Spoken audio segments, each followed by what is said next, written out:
UP में योगी सरकार बनते ही गाय हमारी माता है, पूरा भारत गाता है स्लोगन गली कूचों से लेकर विधानसभा तक बोलने लगा।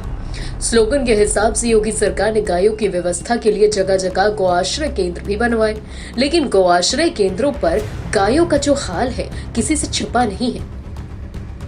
यूपी के ज्यादातर गौआश्रय केंद्र तो ऐसे हैं जहां गायों का चारा नेता और अधिकारी खा लेते हैं और गायों को पानी तक नहीं पिलाते, जिसके चलते बेजुबान गाय तड़प तड़प कर दम तोड़ देती हैं। स्क्रीन पर दिख रही तस्वीरें इस बात की गवाही देती नजर आ रही हैं। देखिए गायों का हाल कितना बदहाल है। भूख और प्यास के लिए तड़पती इन गायों में उठने की भी हिम्मत नहीं बची है। कुत्ते नोच रहे हैं, फिर भी गायों में इतनी जान नहीं कि खुद को बचा सके। उतरावा ग्राम सभा का गौशाला, जहाँ पर आप देख सकते हैं किस प्रकार जानवर पड़े हैं, इनकी कोई देखभाल नहीं है। यह है योगी सरकार। ये तस्वीरें किसी जंगल की होती तो शायद खुद को तसल्ली दी जा सकती थी, लेकिन गायों की ये हालत जंगल नहीं, योगी सरकार के गौआश्रय केंद्रों में है।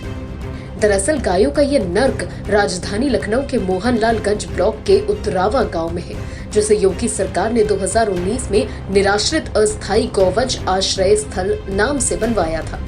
लाखों का बजट भी दिया था। गायों की सेवा के लिए कर्मचारी भी रखे गए थे।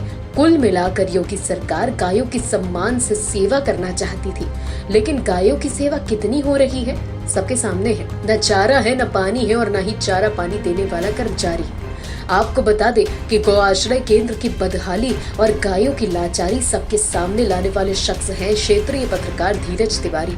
गौ माता को देखो, ये करोड़ों अरबों रुपया आ रहा है इनके चारे और पानी का, उसको खा रहे हैं ये सब लोग। एक भी कर्मचारी नहीं है। देखो ये मरी हुई मृतक गाय, जिंदी गाय, ये जिंदी मरी हुई नहीं है। ये देखो आप, तड़प तड़प के मर रही है भूख और प्यास के लिए, पानी बिगर। और यहाँ आगे स्थिति देखी तो बाल्टियां भी टूटी हुई मिली है, खेड़ के अंदर से गायें उठाई है हमने हाथों से। ये देखो आप, ये देखो, ये देखो, सड़ रही है बेचारी, पैर घिस रही है, कर्मचारी एक भी नहीं है।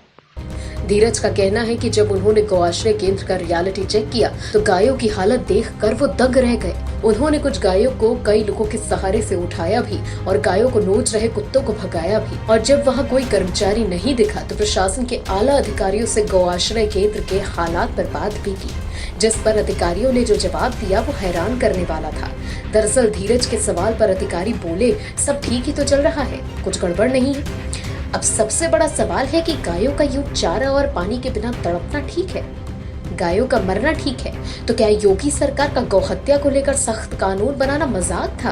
अब सीएम योगी से सवाल है कि क्या गायों को काट कर उनका मांस बेचने वाले ही अपराधी हैं या वो अधिकारी और कर्मचारी भी अपराधी हैं, पापी हैं जो गाय को चारे के लिए और पानी के लिए इस तरह तरसा कर मार रहे हैं। इन अधिकारियों और कर्मचारियों को गौहत्या कानून के तहत सख्त सजा कब मिलेगी? योगी जी, अगर इन लोगों को सजा नहीं मिली तो गौहत्या कानून एक राजनीतिक पैंतरा बनकर ही रह जाएगा। Bureau report, NDTV Bharat. देश दुनिया की ताज़ा तरीन खबरों से रूबरू होने के लिए सब्सक्राइब कीजिए आपका अपना चैनल एनडीटीवी भारत।